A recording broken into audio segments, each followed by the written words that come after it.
You've probably heard about the term the male gaze, which was a term coined back in 1975 by film critic Laura Mulvey in her essay titled Visual Pleasure and Narrative Cinema. In it, she talked about how films are made to be watched from a male point of view and how women are objectified and sexualized in cinema. The female gaze is a relatively new term that has come about now that we have way more female directors, writers, and cinematographers, and this gaze is more about sharing a woman's perspective and appealing to a female audience. So in this video, I want to talk about how the female gaze differs from its male counterpart and what films directed under the female gaze looks like. I'll be talking mainly about Birds of Prey and the 2016 Suicide Squad, Promising Young Woman, and Jennifer's Body. I also want to throw out a content warning because there is going to be talk about sexual assault in this video. So, we're going to start off by talking about Suicide Squad, the best film ever made. Just kidding. I want to compare this film to Birds of Prey, which is written and directed by women, and show exactly how Suicide Squad objectifies and sexualizes its main female character, Harley Quinn.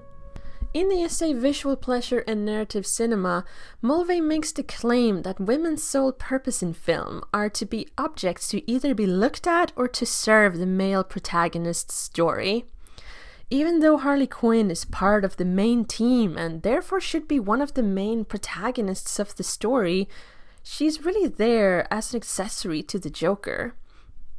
We do get to know a little bit about her backstory, but we actually don't get to know anything about her that doesn't involve the Joker.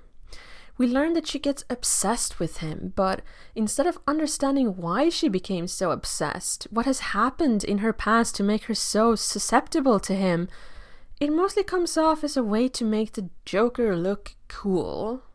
She constantly sacrifices herself for him, showing us, the audience, that he has the power and she lacks agency. You're not leaving me! You're not leaving me! During the entire film, Harley Quinn keeps getting rescued by the Joker as well.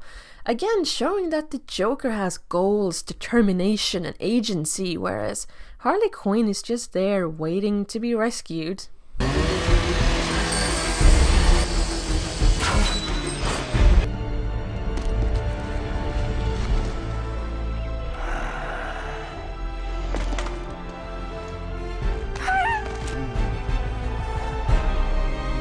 Let's go home.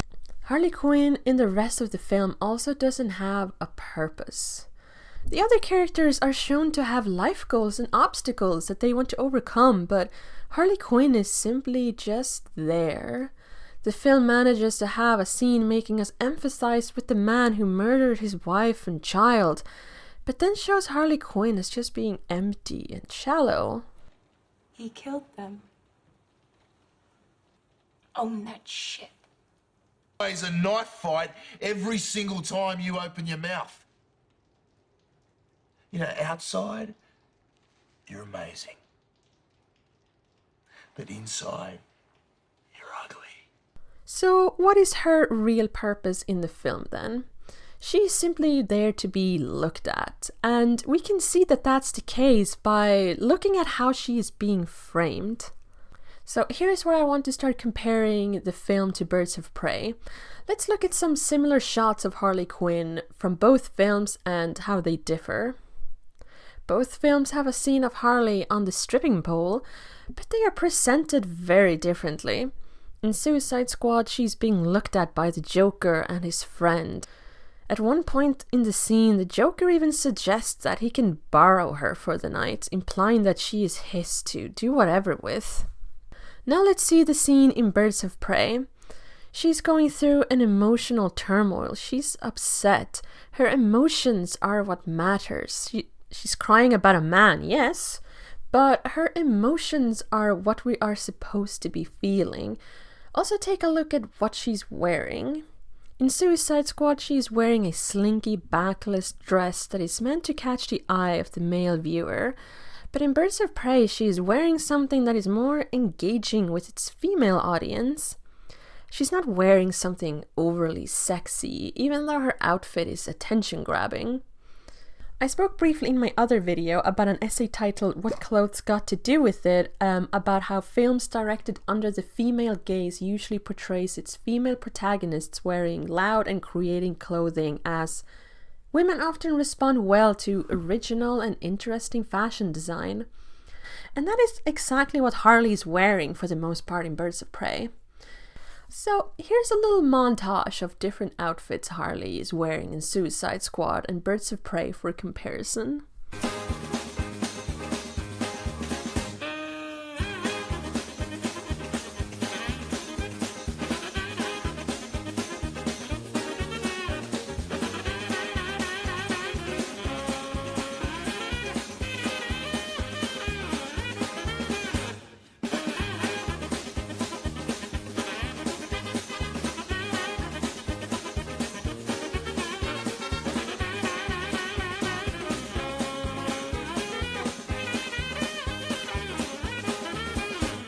Then let's move on to how the camera is being handled.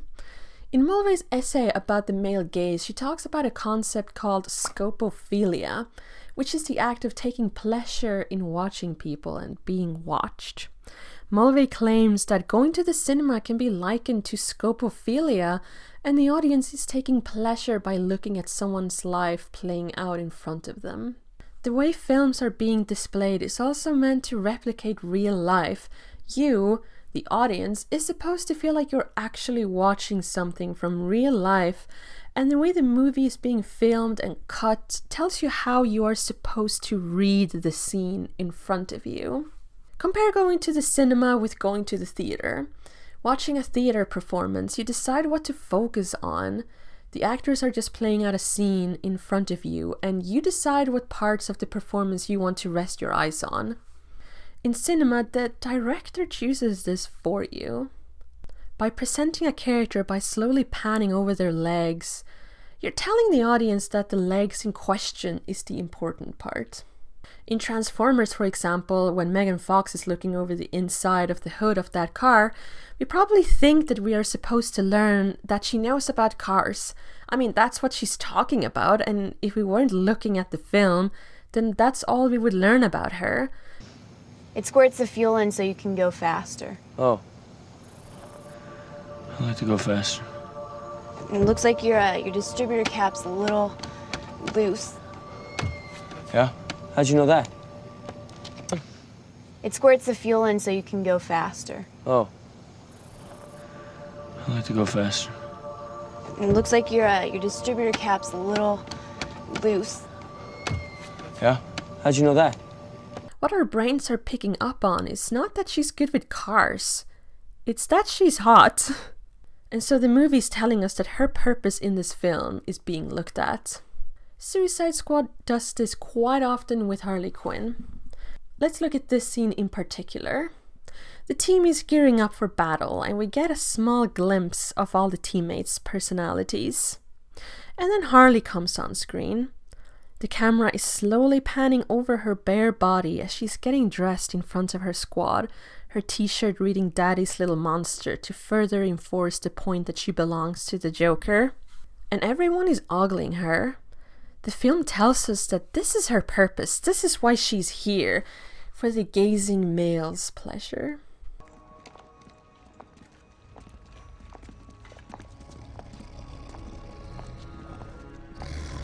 So Birds of Prey manages to subvert the male gaze by just not portraying its female characters in this way. All of the women in this film have their own purpose, their own wants and fears. They're never depicted in a way that makes us look at them as nothing more than objects, and they all have a sense of agency. So one way of defining the female gaze is by just flat out rejecting the male gaze and all of its tropes. Right, moving on to the next topic of discussion. What do films directed under the female gaze look like?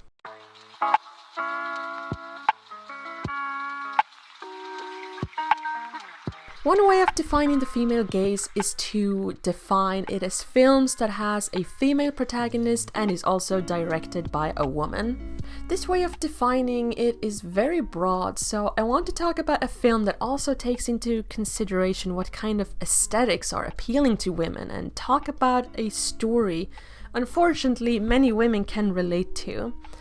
And this movie is Promising Young Woman, directed by Emerald Fennell. I'll do my best not to spoil this movie because it's very good and I want you all to be able to watch it if you haven't already. So the basic plot is that Cassie is a 20-something med school dropout who lives at home. At night she goes out and pretends to be blackout drunk to get revenge on men trying to take advantage of her. We find out quite early in the film that the reason she dropped out of med school was because her best friend was sexually assaulted and ended up killing herself. Cassie is then fueled by revenge and she's basically living a double life as she's also starting a relationship with the main love interest Ryan, played by Bo Burnham. Just looking at a few shots of this film, we can already see the highly saturated colors, the sugar-sweet design on the sets, the girly pop soundtrack, and the overly feminine and sweet outfits worn by the main character. This cute romantic subplot makes us feel relaxed as if we were watching a sweet romantic comedy. Already the film is moving away from what would be considered the male gaze. Fennell is deliberately appealing to women by using an aesthetic very familiar to most women. She's obviously trying to attract a female audience rather than a male one.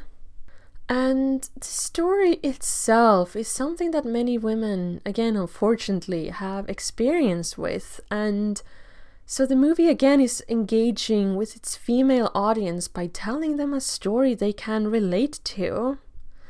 It can even get quite emotional, as a lot of the stuff the characters in this movie are saying are things that so many women have had thrown in their face too. Regrettable. Yes, I mean, because what would you have me do? Ruin a young man's life every time we get an accusation like this? So you're happy to take the boy's word for it? I have to give him the benefit of the doubt. Of course you do. Because innocent until proven guilty. We can see how Cassie is becoming more and more unhinged as she loses control of her feelings. She gets obsessed with exerting revenge on people that she loses track of her own happiness. Her emotions are a vital part of the film, and her story is the actual focal point. She's not there to complete another male story. Sure, men are an important part in her story, but her existence is not for their benefit like it would be if this film was directed under the male gaze. The movie is also a reference to the rape revenge horror genre. These movies were most often directed by men and for men, some examples being I Spit on Your Grave and The Last House on the Left. These types of movies would be about a woman being brutally raped and how she then exerts revenge on her perpetrators. These films often use the techniques employed by the male gaze to sexualize and objectify the woman in question all throughout the film, and the rape scene would almost always be shown in excruciating detail. Rape in general in media has often been handled quite poorly. Violence against women have often been used as a cheap way to show how gritty a world can be, almost like if it was nothing more than just a decoration to add a bit more flavor to a story. Some rape scenes are even directed to be more titillating rather than horrifying. The way that Promising Young Woman manages to mitigate all of this is by never showing the actual assault at all. All we get to see is the people's horrified reaction to it and the aftermath it has caused. It's also quite a popular trope to have a woman suffer sexual assault as a way to show character growth. We all remember that scene from Game of Thrones. Without Littlefinger and Ramsay and the rest, I would have stayed a little bird all my life. Promising Young Woman, we see nothing but suffering as a result of it. I also want to talk a little bit about the female gaze's place in our society.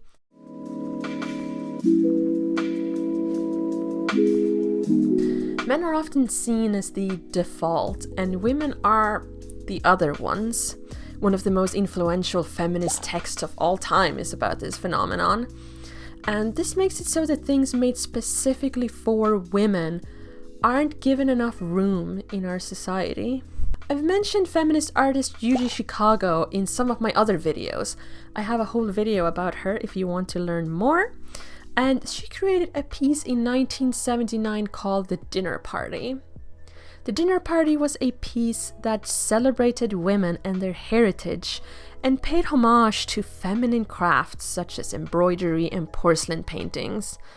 It paid tribute to influential women all throughout history, and of course, the critics hated it. Words such as kitsch and tacky were thrown around, and New York Times critic Hilton Kramer called the piece very bad and even went as far as to say it was failed art. He wrote, "To this male observer, it looks like an outrageous libel on the female imagination." So this went on until 2002, until the piece was donated to the Brooklyn Museum, which would become its permanent place. Suddenly, the dinner party was seen in a whole new light, and the Times art critic Roberta Smith wrote that the dinner party was almost as much part of American culture as Norman Rockwell, Walt Disney, WPA murals, and the AIDS quilt. Chicago was flooded with fan mail from women who loved her work and who might have never ever seen a huge piece of art such as this celebrating their womanhood. Jennifer's Body, written by Diablo Cody and directed by Karen Kusama, had a similar trajectory. It was released in 2009 to mostly negative reviews. Also, warning for some spoilers for this movie. So, the film is about Needy and how her friend Jennifer, played by Megan Fox, is turned into a succubus who starts killing off all the boys in their town after she was sacrificed in a ritual to further a rock band's music career. The film was written to appeal to a female audience, as a lot of the themes in this movie relates to women's experiences. We learn that Needy and Jennifer might have had deeper feelings for each other than just friends, and we see them struggling with that. The film is also a commentary on how women are treated in society, with Jennifer being sacrificed by men and then having to suffer the consequences of their actions. Yet the film was heavily targeted towards young men. The writer Diablo Cody has talked about how disappointed she was when she learned how the marketing team decided to market this film, and she says it probably played a huge part in why the movie didn't do so well. A review written in 2009 for Rolling Stones by Peter Tavers described the movie as hot, hot, hot. That's obvious in a high school flick with Megan Fox as Jennifer, a sex bomb who turns she-demon and behaves like the heartless bitch she always was, except for killing boys and macking on her mousy BFF, a terrific Amanda Seyfried. Another review for the same year written by Roger Ebert says, "Just what we were waiting for, Twilight for boys, with Megan Fox in the Robert Pattinson role, except that I recall Pattinson was shirtless." Just have a look at the marketing posters that were released for this film.